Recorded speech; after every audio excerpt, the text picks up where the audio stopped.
I spoke to Benito Wheatley, Director of the British Virgin Islands London office and the UK EU representative of the BVI government. Now, he began by describing to me what damage had been caused in the islands.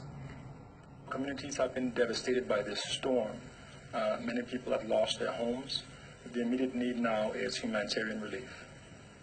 So you need humanitarian aid, and are you heartened by the fact that Britain seems to be sending some? Royal Navy is on its way, and the Prime Minister has announced £32 million in aid. We welcome the overtures by the British government. They will be very helpful. I must say as well, I had a very good discussion with Sir Alan Duncan, the FCO Minister of State, last night. He reassured me that Britain stands with the BVI, and they will do everything in their power to assist us in this time. So just give me more of a sense of what Sir Alan said about the specific help that the United Kingdom is offering to the British Virgin Islands. Well, the Minister made a statement in the House today where he sets out a number of things in terms of immediate assistance. What's important here is that the British government get to the task as soon as possible of getting the support and relief to the BVI.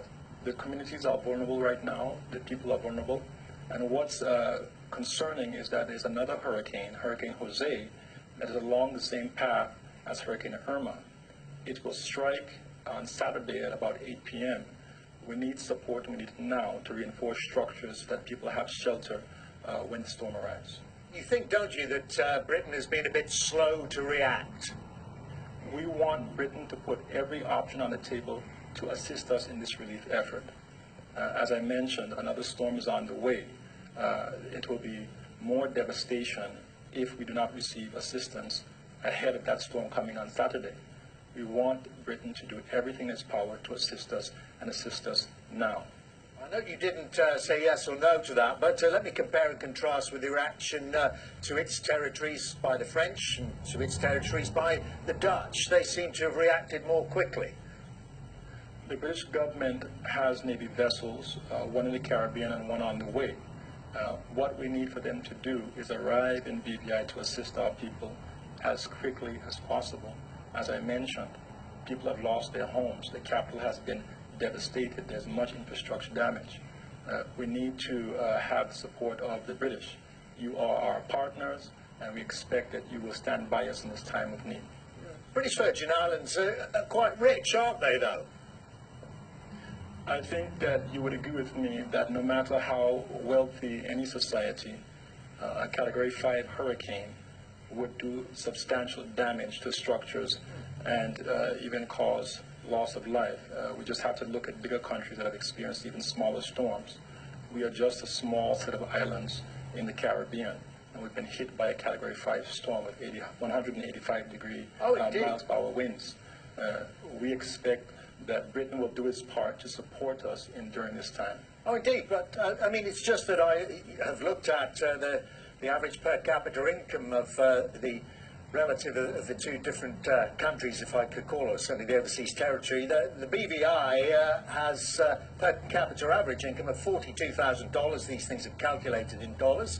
And the UK, $36,000. The communities in the BVI have been flattened by Hurricane Irma. These are people, they're human beings. What we expect is treated humanely. We expect that humanitarian relief will be forthcoming and forthcoming as soon as possible. As I mentioned, our communities right now are vulnerable. There's another storm on the way, Hurricane Jose. It's taking the same path as Irma. It will arrive in BVI on Saturday. We can't delay, the UK government cannot delay in providing as much support ahead of that as possible. I'm not being heartless here, Mr. Wheatley, but we fully accept the awful situation that the BVI is in. It is just I suppose the relative wealth of the areas. For instance, the UK didn't offer the United States any humanitarian aid when it was affected and may well be affected by Irma. The people of the British Virgin Islands expect that the UK as our partner will support us during disasters. This is part of our relationship. We have to work together to make sure that the BVI will recover from this. but the immediate need is humanitarian relief.